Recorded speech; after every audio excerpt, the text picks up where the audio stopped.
안녕하세요. 2016-0012 강주환입니다. 지난 영상에서는 이 휴먼 카인드라는 책을 바탕으로 우리가 왜 인간을 쉽게 비관하게 되었는지를 이야기했습니다. 뉴스는 극단적인 사건만을 보여주고 우리의 뇌는 부정적인 장면을 더 오래 기억하고 소설과 영화 같은 그런 강렬한 서사는 현실에서 일어난 일이 아님에도 이 인간 본성에 대한 인식을 만들어냅니다. 그래서 우리는 인간을 볼 때 이미 어느 정도 결론을 내려놓은 상태일 수 있겠습니다. 사람은 원래 인기적이며 조금만 질서가 무너지면 폭력성이 드러난다. 문명은 얇은 껍데기일 뿐이다. 그런데 여기서 질문을 하나 해볼 수 있습니다. 그 결론을 뒷받침하는 근거들은 과연 정말 단단한가? 우리가 인간 비관론을 믿는 데는 이유가 있습니다. 그럴듯한 사례들이 있기 때문이죠. 전쟁이 있고 잔혹한 범죄가 있고 문명이 무너진 듯한 그런 순간들이 있고 인간 본성의 어두움을 보여준다고 알려진 유명한 실험들도 있습니다. 하지만 그 사례들을 곧이곧대로 받아들일 수는 없다라고 이 휴먼카인드는 주장을 하면서 오늘은 이 휴먼카인드를 따라서 하나씩 천천히 다시 보려고 합니다. 정말 인간은 그렇게까지 잔인한 존재일지 아니면 우리가 인간의 어두운 면만을 너무 빠르고 단순하게 일반화해온 것인지 말입니다. 가장 먼저 이 책이 아주 흥미롭게 꺼내는 질문은 이것입니다. 왜 인간은 살아남았을까? 어, 이 영상을 보는 분들이라면 이전의 책들을 모두 다 읽어봤기 때문에 뭐 수많은 대답들이 나왔겠지만 일반적으로 많은 사람들은 여기 익숙한 답을 떠올립니다. 인간은 지능이 높았기 때문이다. 공격적이었기 때문이다. 약육강식의 세계에서 더 강했기 때문이다 등등. 하지만 휴먼카인드 또한 그동안 나머지 책들과 마찬가지로 이 설명이 충분하지 않다고 말합니다. 인간은 사자처럼 강하지 않고 곰처럼 압도적인 힘을 가진 것도 아니고 치타처럼 빠르지도 않은 것 말이죠. 그런데도 인간은 살아남았고 지구 전역으로 퍼졌고 다른 종과는 비교하기 어려운 그런 규모의 협력을 이뤄냈습니다. 이 저자는 여기서 인간의 핵심 능력을 공격성보다 친화성에서 찾습니다. 쉽게 말하면 인간은 가장 무서운 동물이어서 성공한 것이 아니라 가장 잘 어울리고 가장 잘 배우고 가장 잘 협력하는 동물이어서 성공했다는 것입니다. 이 대목에서 등장하는 표현이 바로 호모 퍼피인데요. 강한 포식자보다는 친근하고 사회적인 존재에 더 가까운 인간상입니다. 물론 이 말은 인간을 귀엽게 보자는 뜻은 아니죠. 핵심은 인간이 진화에 더 중요한 것이 경쟁만이 아니라 우호성이었다는 데 있습니다. 우리는 흔히 진화를 떠올릴 때 뭐 적자 생존, 가장 강한 자의 생존을 상상합니다. 하지만 실제로는 가장 우호한 자의 생존이라는 관점도 충분히 중요하겠습니다. 타인과 협력할 수 있고 서로에게 호감을 주고 집단 안에서 관계를 유지할 수 있는 능력. 이런 사회적 능력이 인간의 성공에 결정적인 역할을 했다는 거죠. 단순히 인간을 좋게 보자는 말은 아닙니다. 인간을 설명하는 기본 프레임 자체를 바꾸는 제안입니다. 인간의 본질을 공격성과 지배욕으로 보는 그런 성악설 대신 연결과 학습과 협력의 가능성에서 보자는 것입니다. 하지만 누군가는 이렇게 말할 수 있습니다. 그래도 전쟁을 보라. 사람은 결국 서로를 죽이지 않나. 역사는 폭력으로 가득하지 않냐. 그래서 책은 전쟁 이야기로 넘어갑니다. 그리고 여기서 아주 중요한 장면을 하나 꺼내죠. 병사들은 생각보다 쉽게 사람을 죽이지 못한다는 사실입니다. 우리는 전쟁을 떠올릴 때 인간의 폭력성이 가장 적나라하게 드러나는 장면을 상상합니다. 하지만 실제 전장에서 많은 병사들은 상대를 겨누고도 바로 쏘지 못했습니다. 명령을 받았는데도 망설였고 조준했는데도 일부러 빗맞히기도 했고 심지어 자기 생명이 걸린 상황에서도 살인을 본능처럼 수행하지 못하는 경우가 적지 않았습니다. 이건 꽤 낯선 사실입니다. 왜냐면 우리는 인간이 위험한 상황에 처하면 공격성이 자동으로 활성화될 것이라고 생각하기 때문입니다. 하지만 저자는 오히려 반대 방향을 보여줍니다. 인간은 생각보다 타인을 죽이는데 심리적 저항이 큰 존재라는 겁니다. 물론 전쟁은 실제로 벌어지죠. 사람은 실제로 서로를 죽입니다. 그런데 중요한 건 그 폭력이 너무 자연스럽고 본능적인 일이라서 일어나는 것이 아닐 수 있다는 그런 점입니다. 군대는 사람을 죽이게 만들기 위해 훈련하고 거리감을 만들고 상대를 비인간화하고 감정을 마비시키는 여러 장치를 사용합니다. 이 말은 다시 말해 인간은 본래 그렇게 쉽게 살인하는 존재가 아니기 때문에 오히려 그런 장치가 필요했다는 뜻이기도 합니다. 이 얘기는 전쟁의 존재를 부정하지는 않습니다. 다만 전쟁이 곧바로 인간 본성의 핵심을 증명한다고 보는 해석을 반대하는 것이죠. 전쟁이 있다는 사실과 인간이 본래 폭력적이라는 결론은 같은 말이 아니라고 합니다.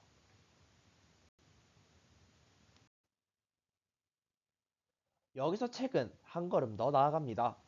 우리는 흔히 문명이 폭력을 줄였다고 생각합니다. 야만적인 자연 상태에서 벗어나고 국가와 법과 제도가 생기면서 인간은 점점 평화로워졌다고 말하곤 합니다. 그런데 휴먼카인드는 이 익숙한 그림도 다시 보자고 하네요. 문명이 언제나 평화를 뜻하는 것은 아니라는 점입니다. 정착 생활이 시작되고 재산이 생기고 위계가 생기고 국가가 만들어지면서 오히려 폭력이 더 큰 규모로 조직되기도 했습니다. 폭력이라는 것이 단순히 개인의 분노가 아니라 제도와 군대와 행정 속에서 훨씬 정교하게 작동하기 시작했죠. 즉 문명이라는 것은 인간의 폭력성을 없애기만 한 것이 아니라 때로는 더 크고 효율적인 폭력을 가능하기도 했습니다. 이 지점이 중요한 부분은 보통 우리는 폭력을 보면 본능을 떠올리고 질서를 보면 문명을 떠올리기 때문이죠. 하지만 현실은 그렇게 단순하지 않습니다. 폭력은 혼란에서만 나오는 것이 아니라 잘 조직된 체제 속에서도 나타납니다. 그러니 폭력의 존재를 보고 곧장 인간의 본성이 약하다고 결론 내리는 건 너무 빠른 해석일 수도 있겠습니다. 이 대목에서 책은 아주 유명한 사례를 하나 다시 봅니다. 바로 이스터 섬인데요. 이스터 섬은 오랫동안 이런 식으로 이야기되어 왔습니다. 인간은 탐욕스럽다. 자원을 마구 소비한다. 그리고 결국 스스로 문명을 파괴한다. 이스터 섬은 그 대표 사례다. 이 이야기는 짧고 선명하고 교훈적이기 때문에 정말 강력합니다. 그래서 인간 본성의 어두움을 설명할 때 자주 인용되죠. 하지만 저자는 이 사례 역시 너무 단순하게 소비되어 왔다고 말합니다. 이스터섬의 몰락은 오랫동안 인간의 탐욕이라는 한 문장으로 정리됐지만 실제로는 외부 침입, 질병, 식민지배 등등 훨씬 복잡한 요인들이 얽혀 있었습니다.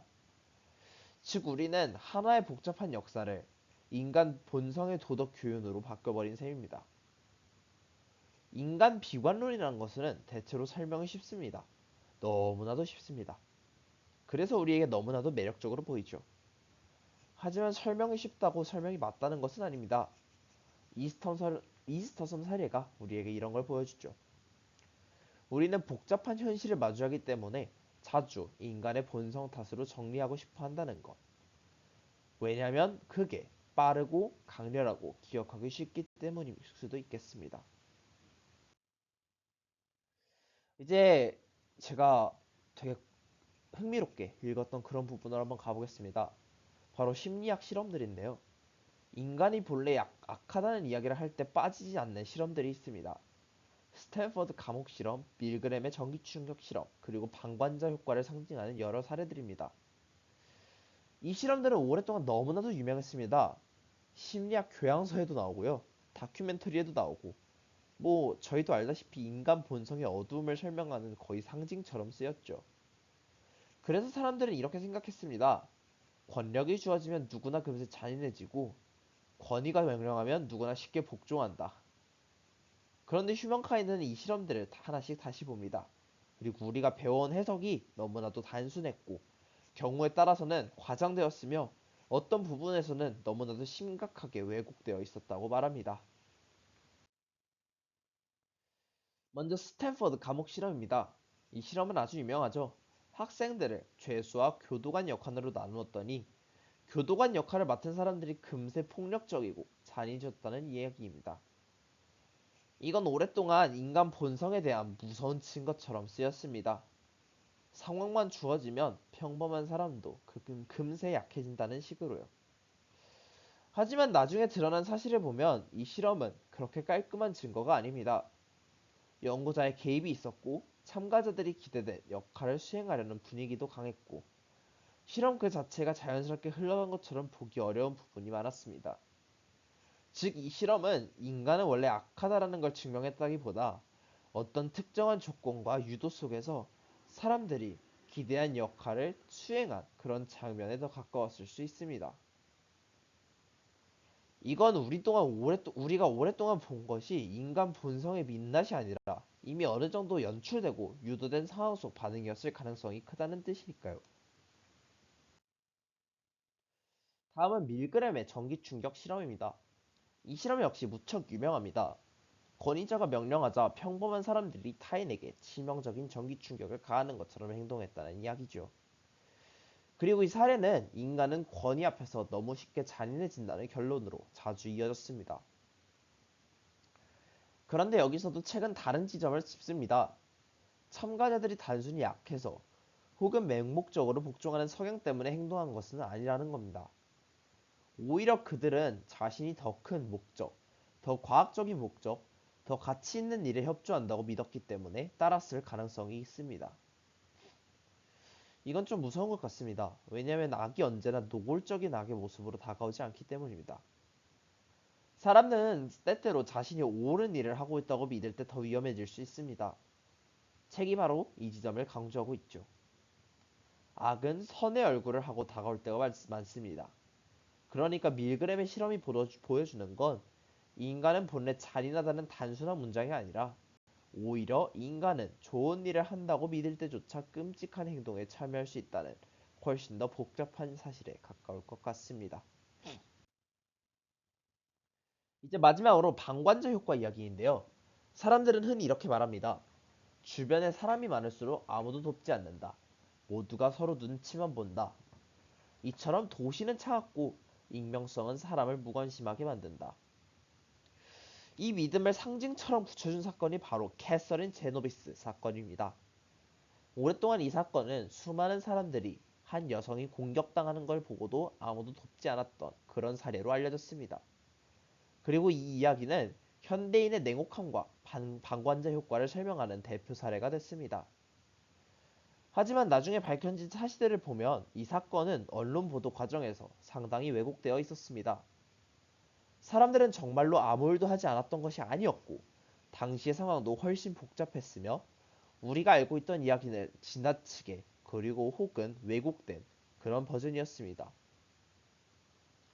즉 여기서 계속해서 반복되는 패턴들이 드러납니다.